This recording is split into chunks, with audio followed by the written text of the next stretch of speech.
Many here speak highly of Bishop Romney, but not all. Peggy, hi, John Sweeney. Hello. Hi. Peggy Hayes was one of Mitt's congregation and used to babysit his sons.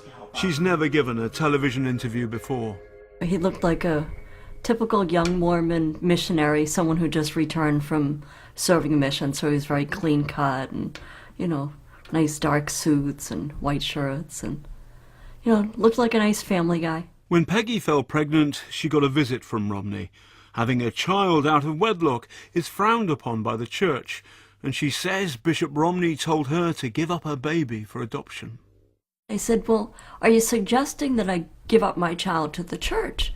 And he pretty much said, yeah, that's exactly what we're asking you to do, is to give up your child to the church. And he said somewhat casually, well, you know, you're facing some serious consequences, pretty much. And if you don't give up your child, then you would consider to be in violation of the doctrines of the church. And in effect, what that would mean is that you would be excommunicated. And excommunication is pretty much the most serious thing that can happen within the church. As I continued to resist, he came off more stern, more firm, you know, kind of digging his heels in, like, no, this is what the church wants. My son was a gift to me, and there was no way that the church was taking him. Peggy went ahead and had her son, Dane. When he was a baby, he fell ill. Peggy called Mitt Romney from the hospital, asking him to come and bless the child. He sent two people who I'd never seen before and didn't know who they were. And at this point, he's still my bishop.